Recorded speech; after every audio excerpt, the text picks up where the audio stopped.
Le président russe Vladimir Poutine a déclaré le 20 juin que les progrès de l'intelligence artificielle, IA, en Russie constitueront un levier important pour atteindre les objectifs nationaux. Selon Russia Today, M. Poutine a déclaré que l'IA sera utilisée pour renforcer la défense du pays, améliorer l'économie, les secteurs sociaux et l'administration publique, et stimuler l'innovation.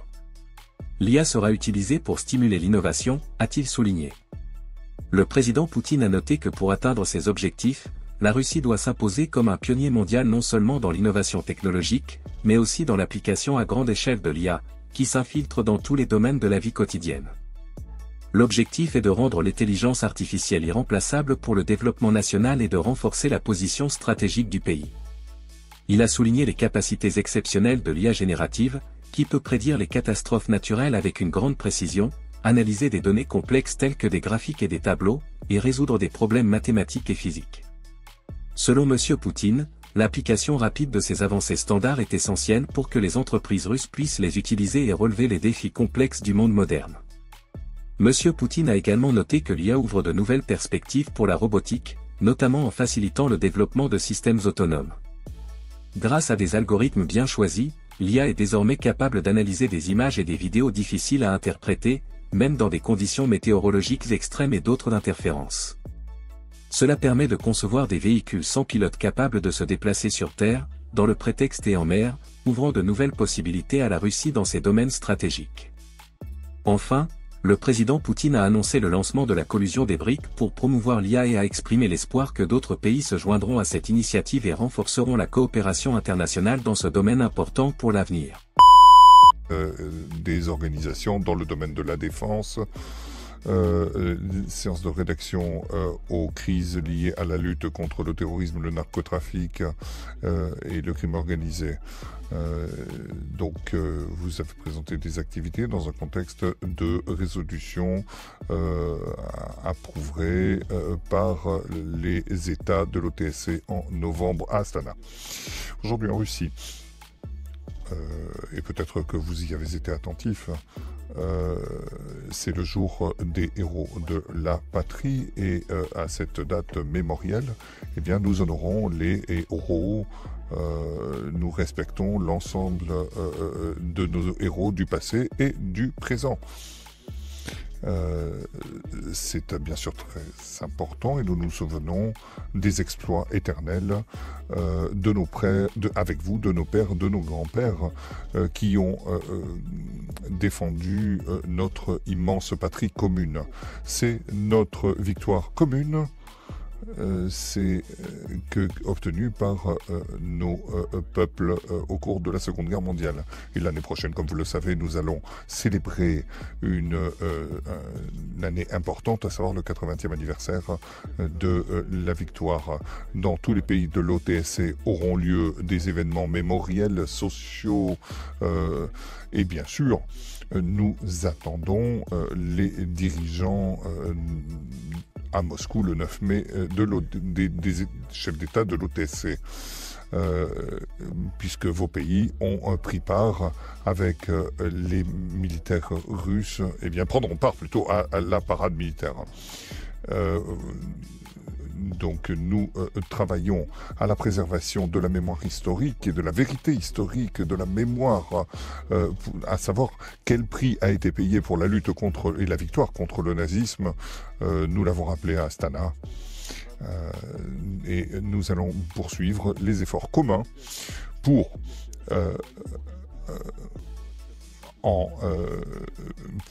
nous souvenir de ce qui s'est fait en 1945 pour toute l'humanité. À cet égard,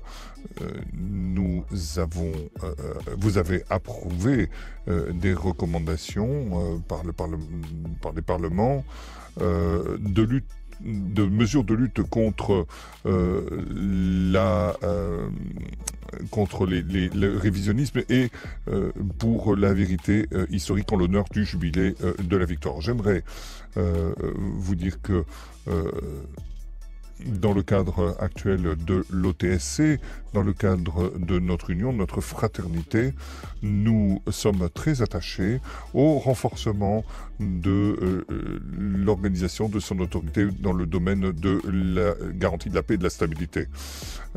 Et dans tout l'espace euro-asiatique, nous sommes en faveur d'un ordre mondial multipolaire et juste, garantissant la sécurité en respectant la souveraineté de chacun et, il est vrai, un propre modèle de développement. Conformément aux démarches et aux approches de l'OTSC, eh bien, tout ceci doit se refléter dans les travaux de l'Assemblée parlementaire et de ses déclarations politiques. Comme cela a été dit lors de nos travaux conjoints. Mais ce n'est pas simplement une phrase, c'est la pensée réelle qui doit se refléter. En outre, les législateurs de l'OTSC apportent une véritable contribution à l'organisation juridique dans le domaine des migrations, de la sécurité et dans les recommandations législatives dans la lutte contre l'immigration illégale. Tout ceci intéresse la Russie et nos partenaires, nous le comprenons bien sûr, ainsi que tous ceux qui se déplacent dans un pays ou un autre de l'espace et qui jouent un rôle. Il faut garantir leur sécurité et tous ceux qui viennent, bien sûr, doivent être prêts à travailler à cela. Ils doivent connaître la langue du pays quand ils arrivent, quand ils viennent travailler. En utilisant, ils profitent des garanties sociales, mais je le répète, pour que cela se passe bien, pour que les gens puissent bien vivre dans un pays de façon permanente, quelle que soit leur citoyenneté, eh bien, ils doivent répondre aux exigences de l'État, les droits, les garanties de sécurité. C'est bien entendu nécessaire. Vous savez qu'a été élaboré un modèle de projet de loi qui pourra être utilisé dans toute l'organisation et intégré dans le droit national des pays. C'est une orientation très importante. Nous le savons tous. Certains pays se développent et sans aucun doute, ceux qui viennent doivent savoir ce qui se passe dans ces laboratoires. Il faut déterminer les choses. Un autre objet de l'Assemblée parlementaire, c'est la sécurité de l'information. Nous devons déterminer et dire dans quel monde nous voulons vivre pour déterminer l'importance de cela, déterminer que nous sommes bien sur la voie du progrès dans l'ensemble, dans ce domaine. Ce n'est pas une tâche simple, mais c'est notre voie de développement. Nous devons réglementer l'Internet, réguler également les questions liées à l'intelligence artificielle, qui, sans aucun doute, apporte une contribution importante. Il s'agit également d'utiliser de manière efficace tout cela pour le développement économique et social, mais parallèlement, garantir la sécurité de nos citoyens et les droits à la vie, droit à une vie heureuse où l'État ne s'ingère pas nécessairement dans le privé, mais où chacun peut se développer avec sa famille, dans sa maison, en harmonie et en coopération avec l'État et avec sa qualité concrète de citoyen.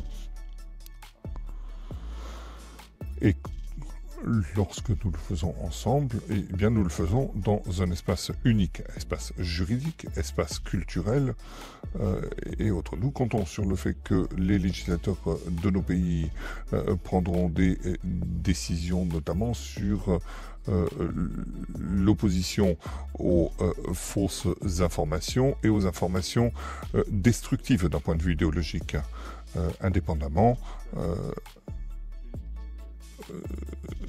de la religion, les valeurs qui prévaut dans chaque pays, les valeurs traditionnelles sont importantes, nous le savons, nous en sommes conscients, et c'était déjà le cas en Union soviétique lorsque nous vivions dans un seul État.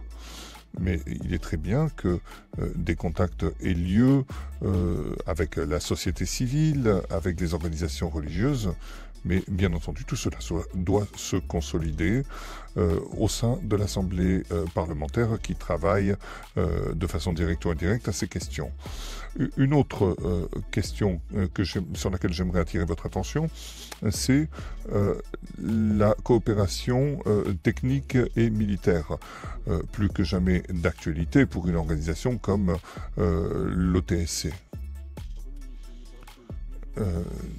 La situation internationale n'est pas simple et nous devons travailler ensemble techniquement sur les questions de normalisation de la technique militaire et de l'armement. Ensuite, nous devons travailler sur des entreprises dans le domaine de la défense, la production. Et un des éléments clés de nos activités et de l'activité de l'Assemblée est et reste le travail au sein des parlements de chaque pays.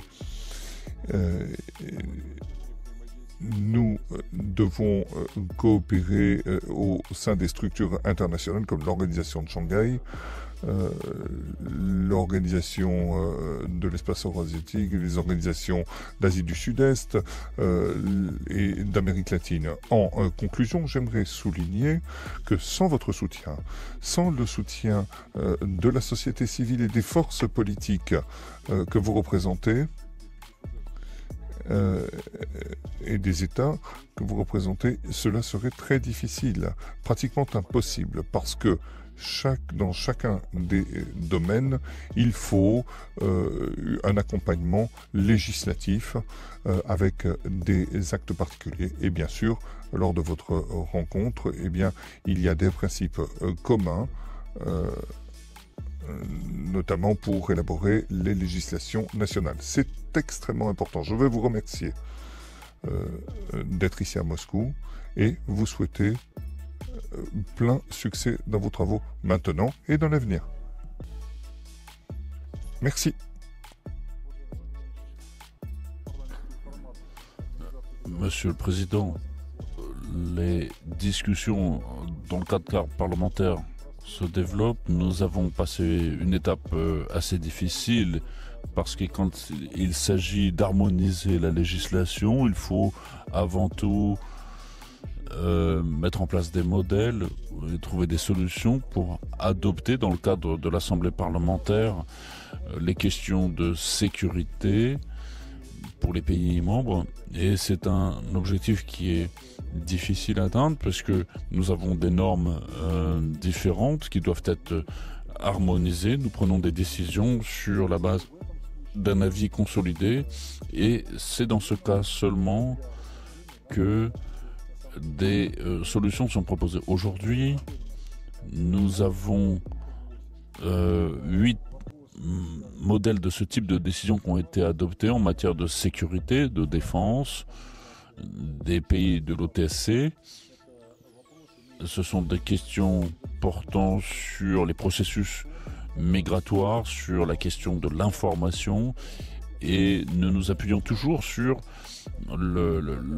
l'ordre du jour de chaque pays pour que le corpus parlementaire des pays membres puisse assurer la mise en œuvre de ces décisions. Donc c'est un processus dans le cadre duquel la dynamique et les décisions sont prises à l'instigation des dirigeants nationaux, et je tiens à vous exprimer ma reconnaissance pour le fait que vous êtes toujours attentifs à ce graphique, à ce planning, et vous êtes toujours impliqués là-dedans. Donc la dimension parlementaire est importante, et si l'on n'a pas les conditions nécessaires pour prendre ces décisions, c'est plus difficile. Mais on voit qu'aujourd'hui, face aux défis, aux menaces qui se présentent aujourd'hui, même les obstacles, je dirais, la dimension parlementaire est la forme qui correspond aux besoins qui nous permettent d'échanger et d'établir un dialogue. Et sans ce dialogue, il n'y a pas de confiance. Et de notre part, nous continuons à organiser des réunions dans le pays président de l'OTSC cette année. Et donc, cette année, c'était le Kazakhstan, à Almaty. Et ensuite, ce sera la Kirghizie. Et nous sommes mis d'accord pour organiser une rencontre du Conseil à Bishkek. Et nous ferons comme nous la faisons aujourd'hui. Nous aurons aussi des réunions à Moscou.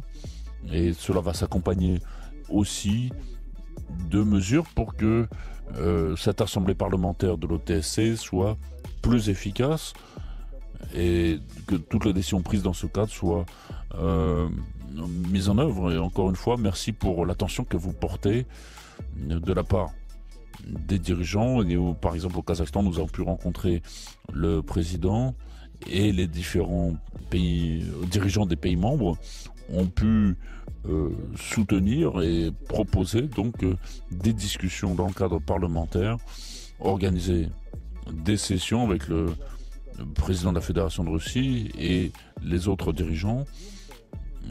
Certes, parfois l'ordre du jour est assez riche, mais on a pu donc travailler ensemble de façon cohérente et trouver un consensus. On a pu s'écouter les uns les autres, chacun a pu apporter sa contribution, et cela reflète à mon avis tout à fait les orientations principales qui sont liées à par exemple la situation au Proche-Orient, et on se prépare à l'année 2025 qui sera particulièrement importante puisque ce sera l'anniversaire de notre victoire à tous. Merci.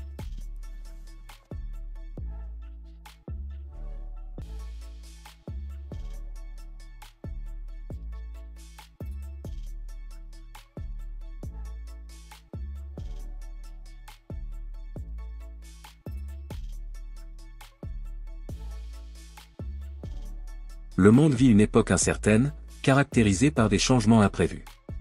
Les effets pourraient être encore plus graves que la chute du mur de Berlin en 1989. Les défis auxquels l'humanité est confrontée aujourd'hui sont considérables et touchent de nombreux aspects de la vie mondiale. Les 15 dernières années, en particulier, ont été marquées par une série de crises. La pandémie de coronavirus, Covid-19, est survenue alors que le monde se remettait progressivement de la crise financière de 2008 à 2009. En quelques mois, le monde entier a été plongé dans une crise sanitaire sans précédent, dont les conséquences économiques et sociales perdurent. Alors que la pandémie commençait à se stabiliser, la Russie a envahi l'Ukraine, mettant en péril la sécurité énergétique de l'Europe et la sécurité alimentaire de l'Afrique.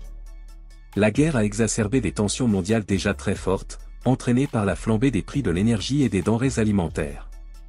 Dans le même temps, l'Afrique est confrontée à un certain nombre de crises. Outre la crise de la dette, le continent est confronté à d'importantes pénuries de denrées alimentaires et d'engrais, ce qui ne fait qu'aggraver une situation déjà précaire.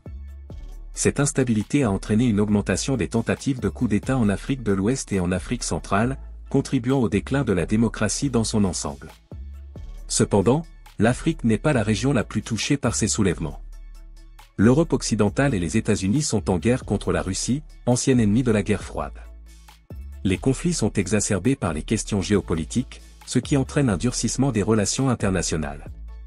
En outre, les relations mondiales ont été compliquées par l'organisation du traité de l'Atlantique Nord, OTAN, qui considère désormais la Chine comme une nouvelle menace. Les tensions entre les États-Unis et la Chine, notamment au sujet de Taïwan, ont encore exacerbé la polarisation du monde. Pour rétablir la paix dans le monde, il est important d'encourager un dialogue constructif entre les États, fondé sur la diplomatie et la coopération multilatérale. Les conflits doivent être résolus par la négociation plutôt que par la force, et les préoccupations des États doivent être comprises. La solidarité internationale est essentielle pour éviter de nouvelles crises, notamment en matière de sécurité alimentaire et énergétique. En outre, les organisations internationales telles que l'ONU doivent être renforcées et la diplomatie doit être privilégiée par rapport aux conflits militaires.